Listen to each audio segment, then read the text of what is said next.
Hey y'all, welcome to another powerful, brand new story. I really hope you love it, and if you do, make sure to join the fam by hitting that subscribe button and dropping a comment to let us know where you're watching from. Let's dive in. The glass doors of Westwood Innovations slid open with a hushed whisper as Blake Harrison stepped inside.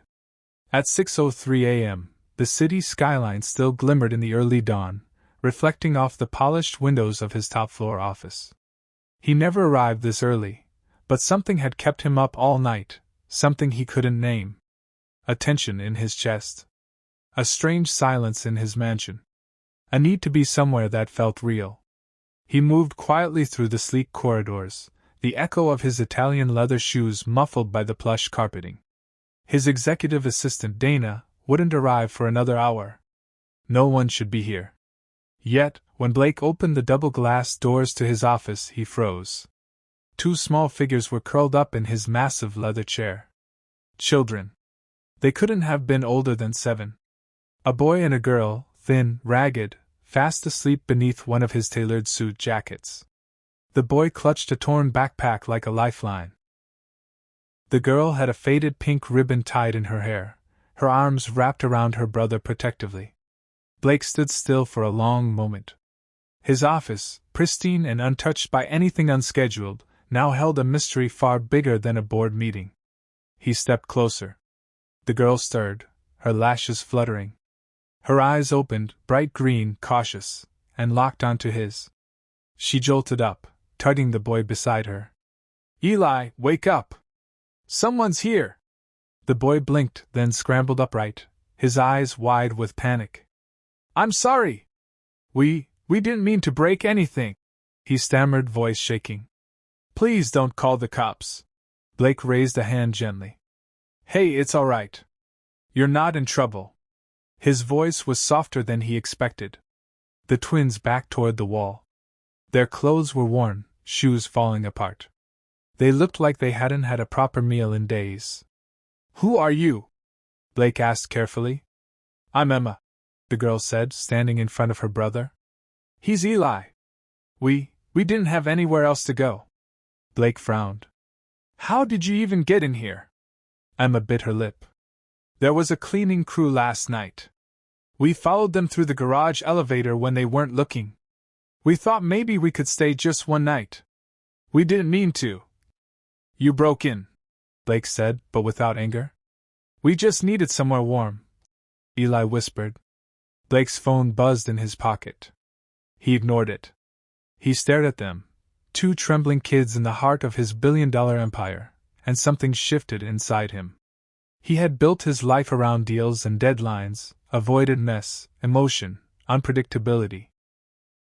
But this was real. "Are you hungry?" he asked. The twins exchanged a glance. "Yes," they said together. Blake reached for the office phone. "I'm ordering breakfast." As he turned, Emma's voice stopped him. "Please don't send us away." He looked over his shoulder. "We don't have anyone else," she said. "We just wanted to see where our dad used to work." Blake froze. "Your dad?" Emma nodded slowly. "His name was Jason Miller. He was an engineer here. He died 6 months ago. Car accident. We were supposed to go live with his sister, but she didn't want us." A lump formed in Blake's throat. Jason Miller? He remembered the name. Hardworking. Brilliant. Kind. He'd died suddenly, and HR had handled it. Blake hadn't thought twice about it. Until now. He put the phone down. "I knew your father," he said. "He was a good man." Emma's eyes filled. Eli lowered his head. Blake took a deep breath. "You're not going anywhere." Blake leaned against the edge of his desk, watching the twins pick at the breakfast spread his assistant had arranged in a hurry: scrambled eggs, toast, fruit, orange juice. Eli was quiet, glancing nervously around the office. Emma tried to appear composed, but Blake could see the desperation behind her eyes. They sat on the leather couch like guests in a foreign palace. Blake didn't say much. He just watched, listened, and thought. He had a meeting in 20 minutes. A merger deal worth $80 million was waiting to be finalized. But nothing in that moment felt more important than the two kids in front of him. "Do you have any other family?" he asked softly. Emma shook her head.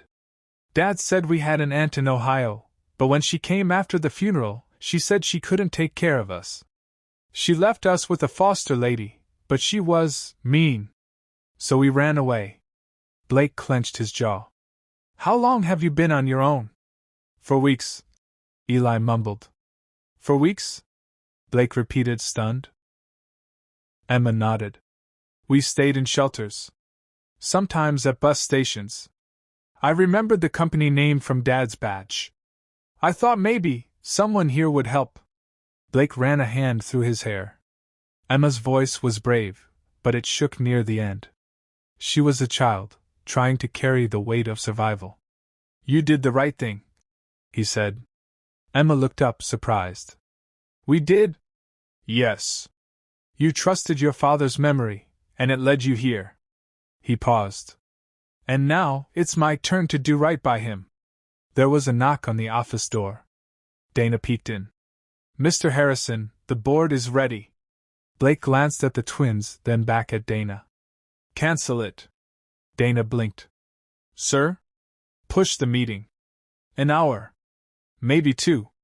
Dana hesitated but nodded. "Understood." As the door closed again, Blake turned back to the kids. "I want you to stay here for now," he said. "This office, this building, it's a safe place. No one will bother you." Eli's eyes widened. "You mean we can stay?" "For today. Tonight I'll figure something out." Emma gripped her brother's hand tightly. "Thank you, Mr. Harrison." Blake smiled gently. "Call me Blake." He picked up his phone and dialed someone he rarely called, Vanessa Grant, his attorney and a longtime friend. "Blake?" she answered, surprised. "Everything okay? I need you to come to the office. Right away." "What's this about?" "2 children. They need legal protection. Emergency guardianship, maybe more." There was a pause. "Blake, are you saying?" "I'm saying they're staying with me. At least until we find a better solution."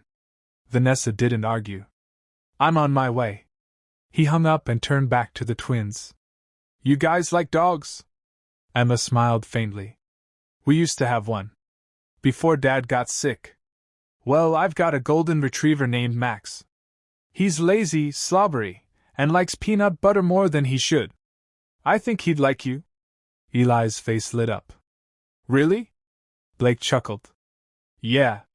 But he's picky with friends, so you'll have to win him over." For the first time, both kids laughed. It was soft, unsure, but real. And Blake felt something unfamiliar inside, something that had been missing for years. A sense of purpose.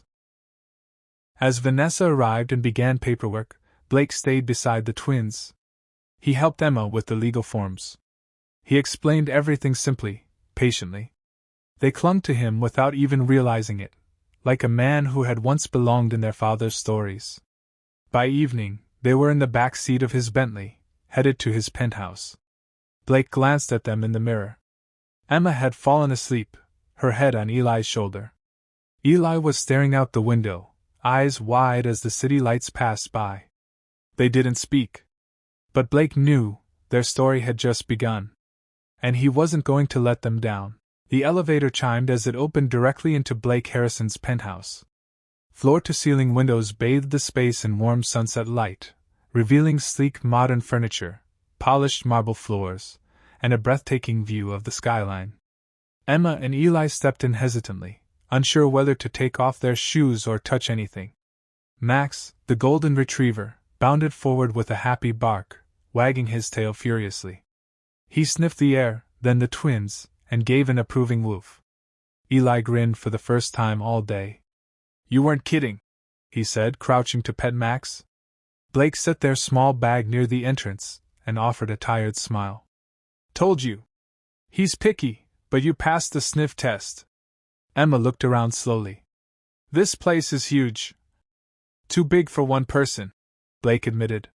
"Which is why I think it'll be better with some company." He showed them to the guest room, which he had instructed the housekeeper to prepare while he was away. 2 beds with fresh linens, a big closet, and a nightlight already plugged in. "If you need anything, my room is down the hall," he said. "You're safe here." Emma hesitated before nodding. "Thank you." Dinner was simple: grilled cheese sandwiches and tomato soup.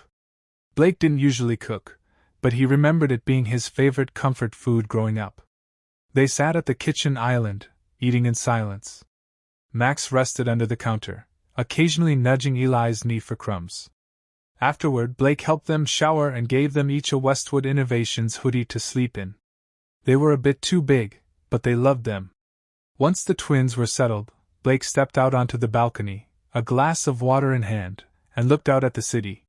He heard soft footsteps behind him. "Emma couldn't sleep?" he asked without turning. She came to stand beside him, barefoot on the cold stone. "Just thinking." Blake glanced at her. "About your dad?" Emma nodded slowly. "He used to say people can be lighthouses, even if they don't know it. That they can shine just by standing tall." Blake looked at her, surprised. "He said that?" She nodded again. "He used to say you were one. That you were the only boss he ever had who treated him like a person." Blake's throat tightened. "He loved working at your company," Emma added softly. "He said it made him proud. That he was building something that mattered." Blake crouched down so he could look her in the eye. "Emma, your dad really was one of the best. I regret not knowing what happened sooner."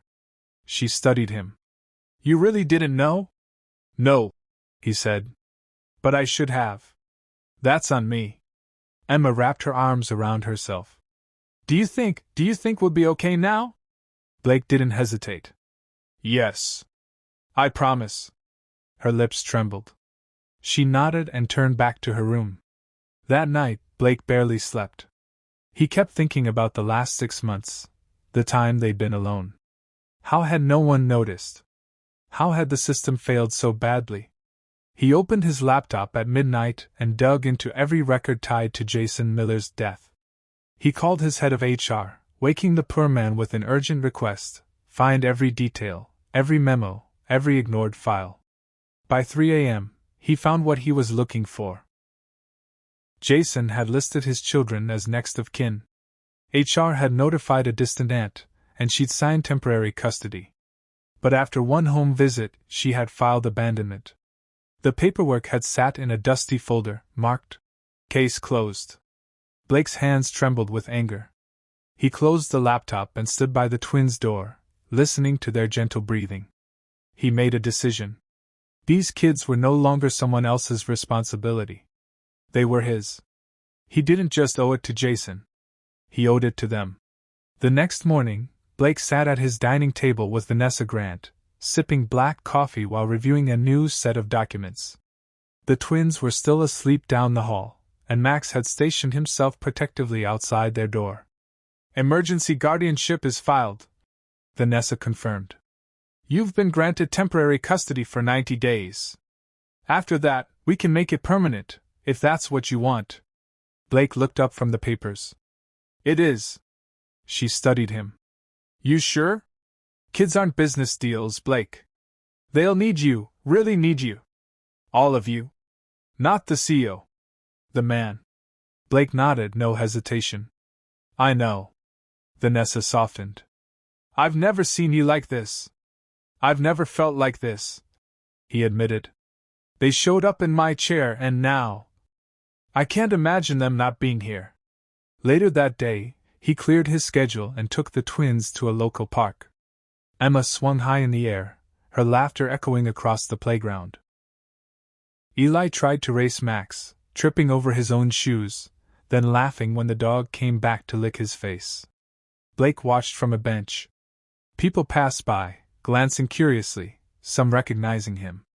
But for once, he didn't care. He wasn't the billionaire CEO right now. He was the closest thing Emma and Eli had to family. As they walked back to the car, Emma quietly reached for his hand. He looked down. "You okay?" She nodded. "I just didn't think I'd ever feel safe again." Blake squeezed her hand. You are. And you will be. Always. Back home, he showed them their new room, painted that morning, with twin beds and decorations picked by an interior designer he had on speed dial. Eli gasped. Is this for us? Blake smiled. Unless you think the green is too much. Emma threw her arms around him. It's perfect. Over the next few days, their routine settled. Mornings became filled with cereal and cartoons. Evenings were for books, puzzles, and learning how to walk Max without getting dragged. Blake's penthouse no longer echoed with silence. It was full of voices, footsteps, life. But one evening, something shifted. Blake found Emma in the kitchen, clutching a photo frame she had taken from her backpack. Her father's picture. She looked up at Blake, eyes brimming. What if we forget him? You won't, Blake said, sitting beside her. And I won't let you. He told her stories Jason had told at meetings, about his goofy sense of humor, his knack for fixing things with duct tape, his wild dream of building a robot that could mow lawns and tell jokes. Emma laughed through her tears. Dad would have liked you, she whispered. I think I would have liked him too. Eli appeared in the doorway, rubbing his eyes. Can we watch that superhero movie again? Blake nodded. Only if I get to make the popcorn. They all settled on the couch, Max squeezed in beside them. Halfway through the movie, both kids fell asleep, one on each side of Blake, their heads resting on his chest. And in that moment, he realized something. This wasn't just guardianship. This was love. This was family. 3 weeks later, Blake Harrison stood in front of a family court judge with the twins sitting beside him, dressed in their best. Emma wore a light blue dress and held Eli's hand tightly. Eli wore a blazer a size too big, his small hand curled around Max's leash. Vanessa stood behind them, paperwork in hand. The courtroom was quiet as the judge reviewed the file. Mr. Harrison, she said at last, peering over her glasses. You're requesting full legal custody of Emma and Eli Miller? Yes, Your Honor. And you understand what that means?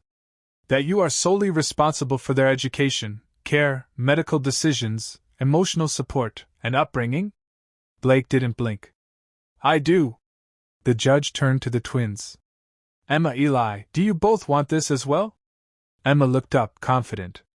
Yes, ma'am. Blake takes care of us. He makes us feel like we matter. Eli nodded beside her. We want to stay with him forever. The judge smiled softly.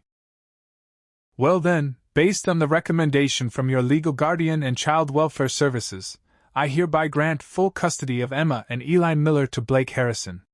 The gavel dropped. Eli let out a little cheer, and Emma burst into tears, this time, tears of joy.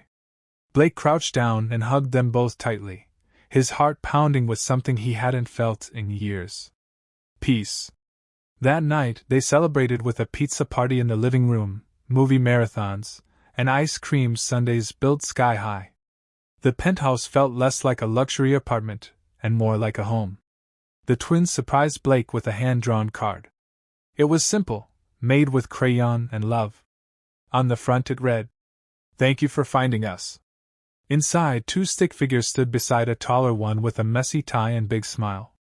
Underneath, they had written, "You're not just our guardian. You're our dad now." Blake stared at it for a long moment, unable to speak.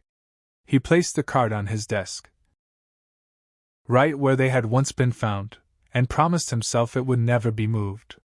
In the months that followed, everything changed. Emma joined a school art program and won her first ribbon. Eli made the soccer team and insisted Blake attend every game.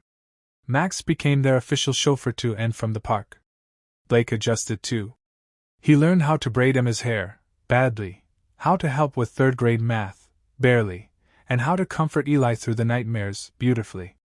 The office that once held nothing but power and solitude was now known as Dad's Work Castle. The staff adored the kids. The company culture shifted, softer, more human. Blake even started a new initiative, a foundation in Jason Miller's name, providing scholarships and family support to employees in need. But most importantly, Blake had discovered the one thing his billions never gave him. family. And it all began with two orphans, asleep in his chair.